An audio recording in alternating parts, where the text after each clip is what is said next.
आशीर्वचनों करतल ध्वनि के साथ स्वागत करिए उत्तर प्रदेश को अपने विस्मयकारी नेतृत्व से देश का अग्रगण्य राज्य बनाने वाले लोकप्रिय मुख्यमंत्री आदरणीय योगी आदित्यनाथ जी का, जो अपने आशीर्वचन हेतु पधार चुके।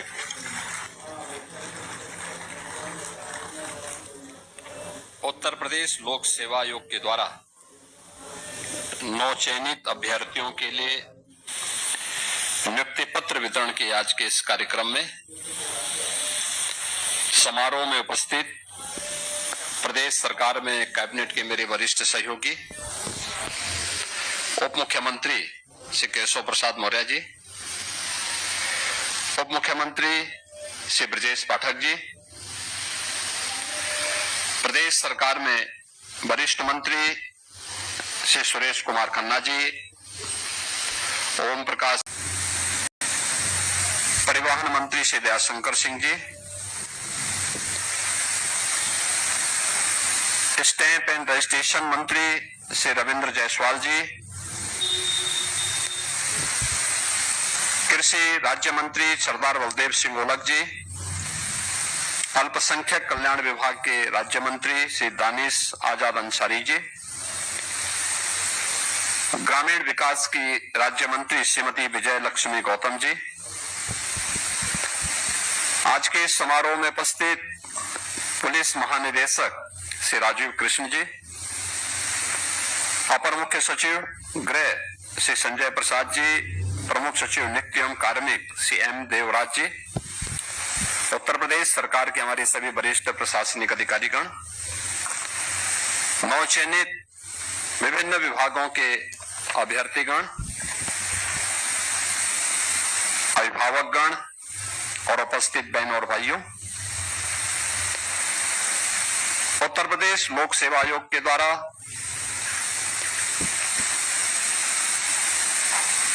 मार्च में जो परिणाम घोषित हुए हैं, 21 विभागों के 932 पदों पर चयन की पारदर्शी व्यवस्था के उपरांत आज आप सबको नियुक्ति पत्र वितरित हो रहा है। मैं इस अवसर पर उत्तर प्रदेश शासन से जुड़े हुए अलग अलग विभागों के आप सभी अधिकारियों के चयन के लिए आप सबको मैं बधाई देता हूं, आपके अभिभावकों को भी बधाई देता हूं और उत्तर प्रदेश शासन का पार्ट बनने के लिए आप सबका मैं अभिनंदन भी करता हूं। इसे संपन्न किया है। ये शासन की व्यवस्था का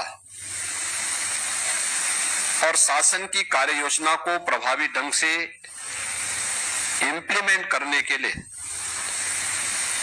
शासन की मंशा क्या है, हमारे भर्ती आयोग और बोर्ड की कार्य पद्धति उसका उदाहरण बनता है। हमें कभी अनुमान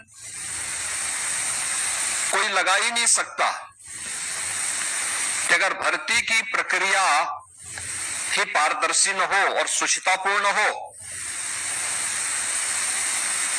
तो जिन लोगों का चयन होगा उन लोगों से ईमानदारी के साथ परिणाम देने,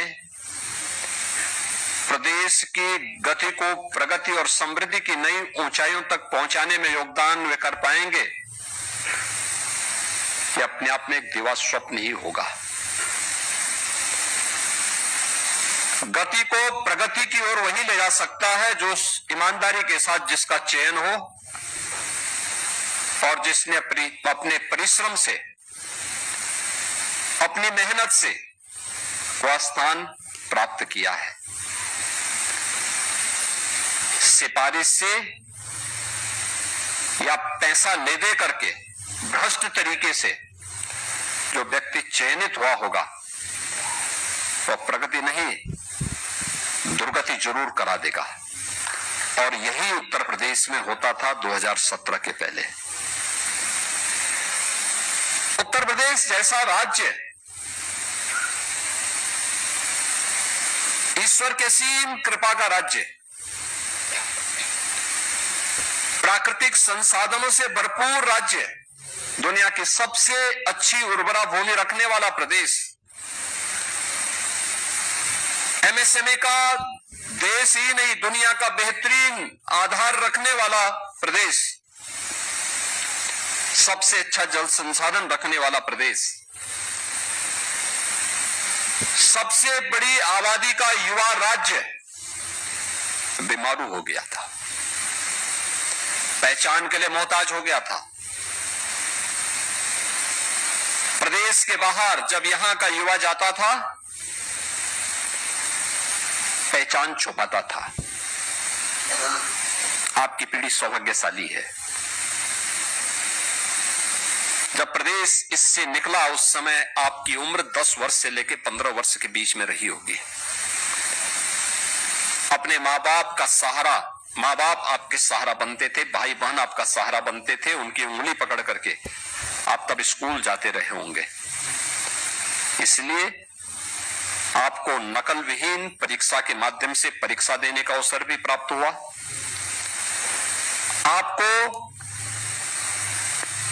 परीक्षा का परिणाम चाहे स्कूली शिक्षा का हो, विश्वविद्यालयों का हो या प्रतियोगी परीक्षाओं का हो, उसमें वही शुचितापूर्ण और वही पारदर्शितापूर्ण व्यवस्था देखने को मिली और चयन की प्रक्रिया में भी वही शुचितापूर्ण व्यवस्था आज देखने को मिली है, जिसमें 932 अधिकारी अलग अलग विभागों के आज हमें प्राप्त हो रहे हैं।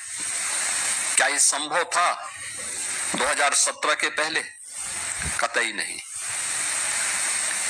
आप में से जितने लोग यहां पर नियुक्ति पत्र प्राप्त किए हैं, हमारी संख्या सीमित थी, हमने कुछ मंच पे सीमित लोगों को बुलवाया, लेकिन मेरा मानना है कि आप में से 932 के 932 अधिकारी सीधे नियुक्ति पत्र पाने के अधिकारी हैं। लेकिन समय की सीमा आपकी भी हमारी भी, इसलिए हमने सीमित किया और विभागीय मंत्रियों को प्रतिनिधि के रूप में यहां पे रखा। ये वह टीम है जो यहां से प्रधानमंत्री जी के विजन को इंप्लीमेंट करने के लिए अपने अपने विभागों में उस कार्यक्रम को लागू करती है और उसको लागू करने की मशीनरी के रूप में, तंत्र के रूप में आपको कार्य करना है। अभी आप ट्रेनिंग में जाएंगे, ट्रेनिंग की प्रक्रिया के बाद फिर इस राज्य के विकास के लिए आप कार्य कर रहे हैं और मुझे बताते हुए प्रसन्नता है। हमने 9 वर्ष के अंदर 9 लाख से अधिक नौजवानों को प्रदेश के अंदर ऐसे ही नियुक्ति पत्र वितरित किए हैं। ये 9 लाख नौजवान कभी नियुक्ति पत्र नहीं प्राप्त कर पाते अगर अच्छी सरकार नहीं होती। लोकतंत्र में अच्छी सरकारों को उसका लाभ यही है। और अगर ये 9 लाख नौजवान या उत्तर प्रदेश के युवा शक्ति को हम लोगों ने अलग अलग क्षेत्र में नौकरी की, रोजगार की संभावनाओं को आगे बढ़ा करके उत्तर प्रदेश में उनकी प्रतिभा का लाभ नहीं लिया होता, हम उत्तर प्रदेश जैसे राज्य को बीमारू राज्य की श्रेणी से उभार करके भारत के अर्थव्यवस्था के ग्रोथ इंजन के रूप में प्रस्तुत नहीं कर पाते।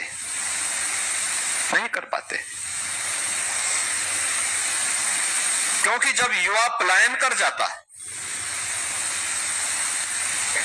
जब यहां की प्रतिभा ही पलायन कर जाती, जब यहां के युवाओं को प्रदेश के अंदर ही कार्य नहीं मौका मिलता, विकास कराता कौन? केवल हमारी योजना बना देने भर से परिणाम नहीं आ जाएगा।